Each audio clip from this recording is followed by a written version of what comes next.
verse 1 and 2. So let's begin with it. वन्देऽहं श्रीगुरोः श्रीयुतपदकमलं श्रीगुरून् वैष्णवांश्च श्रीरूपं साग्रजातं सहगणरघुनाथान्वितं तं सजीवं साद्वैतं सावधूतं परिजनसहितं कृष्णचैतन्यदेवं श्रीराधाकृष्णपादान् सहगणललिता श्रीविशाखान्वितांश्च।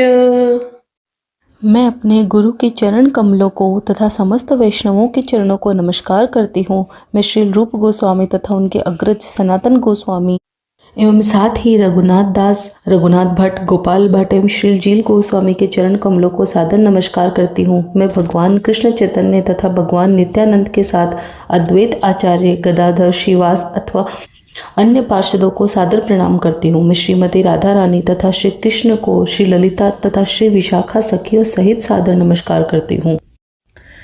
Let's start chapter number 11 verse 1। Arjun उवाच मदनुग्रहाय परमं गुह्यम् अध्यात्मसंगितं यत्त्वयोक्तं वचस्तेन मोहोऽयं विगतो ममः। अर्थात अर्जुन ने कहा, आपने जिन अत्यंत गुह्य आध्यात्मिक विषयों का मुझे उपदेश दिया है उसे सुनकर अब मेरा मोह दूर हो गया है। इस अध्याय में श्री कृष्ण को समस्त कारणों के कारण के रूप में दिखाया गया है, यहाँ तक कि वे उन महाविष्णु के भी कारण स्वरूप है जिनसे भौतिक ब्रह्मांडों का उद्भव होता है। श्री कृष्ण अवतार नहीं है, वे समस्त अवतारों के उद्गम है। इसकी पूर्ण व्याख्या पिछले अध्यायों में की गई है। अब जहाँ तक अर्जुन की बात है, उसका कहना है कि उसका मोह दूर हो गया है। इसका अर्थ यह हुआ कि वह कृष्ण को अपना मित्र स्वरूप सामान्य मनुष्य नहीं मानता, अपितु उन्हें प्रत्येक वस्तु का कारण मानता है।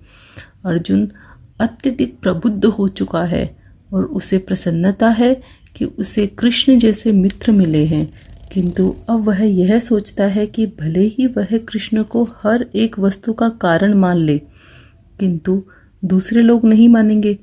अतः इस अध्याय में वह सबकी कृपा के लिए, श्री कृष्ण की अलौकिकता स्थापित करने के लिए श्री कृष्ण से प्रार्थना करता है कि वे अपना विराट स्वरूप दिखाएं।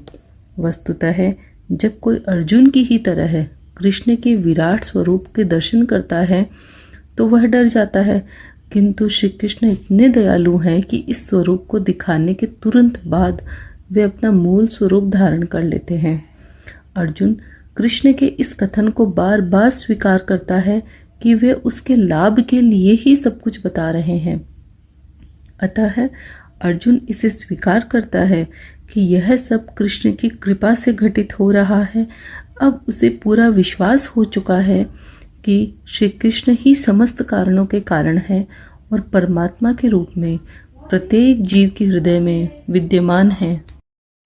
इसके आगे अर्जुन कहते हैं, भवाप्ययो हि भूतानां श्रुतो विस्तरशो मया त्वतः कमलपत्राक्ष महात्म्यम अपि चाव्ययम्। अर्थात, हे कमल नयन, मैंने आपसे प्रत्येक जीव की उत्पत्ति तथा लय के विषय में विस्तार से सुना है और आपकी अक्षय महिमा का अनुभव किया है। अर्जुन यहाँ पर प्रसन्नता के कारण श्री कृष्ण को कमल नयन कहकर संबोधित करता है, क्योंकि उन्होंने किसी पिछले अध्याय में उसे विश्वास दिलाया है कि अहम कृत्स्नस्य जगतः प्रभवः प्रलयस्तथा, मैं इस संपूर्ण भौतिक जगत की उत्पत्ति तथा प्रलय का कारण हूँ। अर्जुन इसके विषय में भगवान से विस्तार पूर्वक सुन चुका है।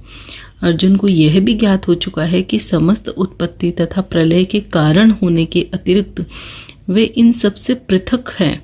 जैसा कि भगवान ने 9वें अध्याय में कहा है कि वे सर्वव्यापी हैं, तो भी वे सर्वत्र स्वयं उपस्थित नहीं रहते।